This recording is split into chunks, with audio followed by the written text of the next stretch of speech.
It's all about clothes on the show today. Hi, this is Shop Talk and I'm Ria Tanjuatco-Trillo. If you're into fashion and absolutely love clothes, then an apparel business may be a good venture for you. But how does one have a profitable and sustainable apparel enterprise?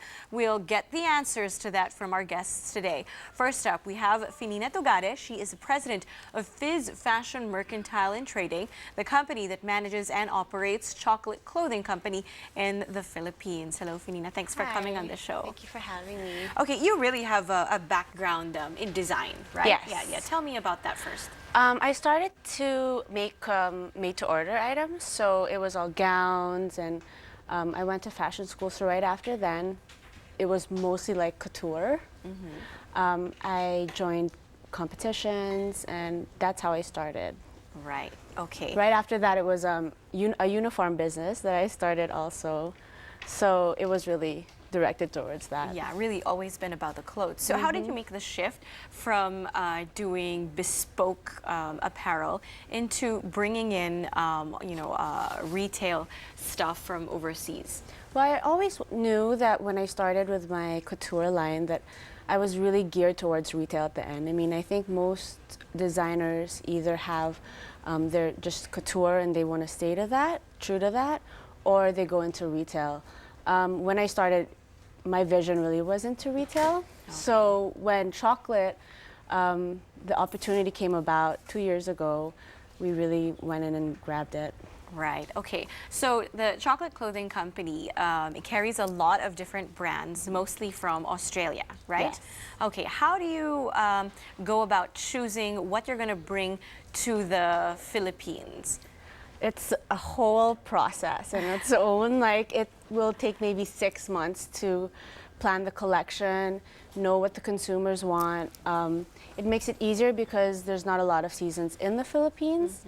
But yeah, it takes a team, myself, and the brands that we bring into the Philippines to do that. Right, so you actually go to Australia and you pick the items, you put together the collections. Yes. How many brands are under the chocolate umbrella? Right now we have about 6 brands, 5 of which are Australian, and 1 is our in-house brand. Okay. So that one I designed because I can't let that go yet. Ah, interesting, okay. We also have that because since there are different seasons within Australia and the Philippines, when it's winter over there, we need to make sure that there are trans-seasonal ranges that we bring into our store. So that's when the designer comes in. Right, okay. Who is like the target market for chocolate? Well, chocolate to begin with had always been a lifestyle brand, so it's a traveling brand.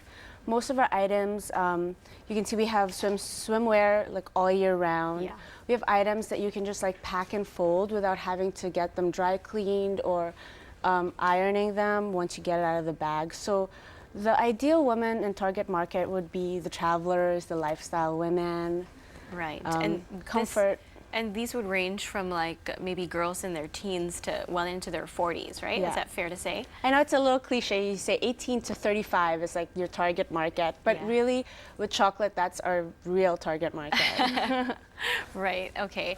And you have how many stores now? Right now we have 8, and we will be on our 9th by the end of May, since we're opening in Davao. Wow, so you have officially gone provincial. Yes. Already in Cebu and Davao, am I right? Cebu and Davao. Right. Okay. And like, how often does your store come out with new stuff? Well, we deliver at least once a week, especially on peak season. So yeah, that's a usual retail. Yeah. So every week there's change. something new. Okay. And when people go into your stores, like, what kind of price range can they expect from the garments? Well, since we have casual to all the way to cocktail embellished items, we start at $795 all the way to $3,995. Okay, so That really depends depending on what you the- want and the intricacy and the Right. material used. How competitive is it to be in this kind of industry? Because you have so many different levels, and even though the price ranges might be different, you're still somehow all competing against each other, because you could have a girl who's okay with buying a very inexpensive dress, but who's also okay with buying something a little pricier. So Right. you're almost like, I mean, at least in my mind, I don't know if it really works that way, but in my mind, it's almost very level. It's very competitive, especially now with technology. I mean, you have the internet where a girl can go online and see all ranges of clothes from different countries, prices that range from the lowest to the highest, types of quality. So that's available to you on a per second basis. To be able to compete in the market, you have to have a different edge to your brand. With chocolate clothing, what we do is we are a retail company, but we like to keep it very close within our consumers. So we do a lot of personable marketing. For example, we have an annual pop-up shop where we put our store in an offshoot location, and we invite our loyal customers, and they come in and they meet the star pieces that we have, and then we do a meet and greet. You know, it's a more personal service. Yeah, and if I'm not mistaken, that's how chocolate kind of got its start, right? Sort of like trunk shows, pop-up shows, right? Right. Which is how it was before. And you take that back, because now you have all the mass-produced retail brands, wherein you just go into the store and you see racks of the same thing, right? With chocolate, we actually buy for it, so there are pieces where you don't see a lot of it in other places, nor do we carry it in all our branches. So for example, we'll have one style and we'll just keep it at 50, and that's around the Philippines. Right, and then you have it like for your, like as you said, very old and loyal customers. So that's like a special service. But you were also saying that chocolate now comes in a truck. Yes. Right? So that's our new service. Again, we like to come up with our very personal services to keep our customers feeling like it's home, right, to go back to the store. Right now we came up with our chocolate fashion truckie. It's a little truck that opens out to the side, and it looks just like our Trinoma store. So it just started with a few of our loyal customers calling in and saying, can you just bring things over to the house and I'll try it on. So what we did was we came out with our truck, made it look like a store, and they can just basically call it to make it go wherever they want it to. Okay, so let's say I'm having a party, like a bridal shower, or just some kind of reunion with my girlfriends or my cousins. I can just call you, and then you can set up, and then we can shop together. That kind of thing. Basically, and we have our wireless credit card machine, so just swipe. It makes it really easy. Yeah, very, very convenient, right? Okay, and how often are you in Australia to get the clothes? Well, at least minimum once a year.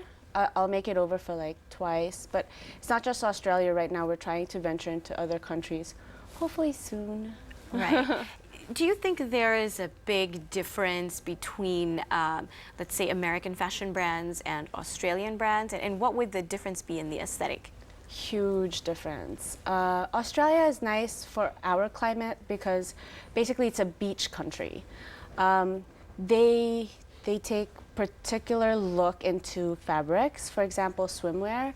Their swimwear is really very, very good quality because it's a swimwear that's nice, but you can actually go into the water and you're not scared of it falling off or. Yeah, I've had some Aussie swimsuits and they're great. They really last a long time, Right. Great material, and they're very cute. Right, and they're very cute, that's the thing. With American design, it's very simple. They focus more on fabrics.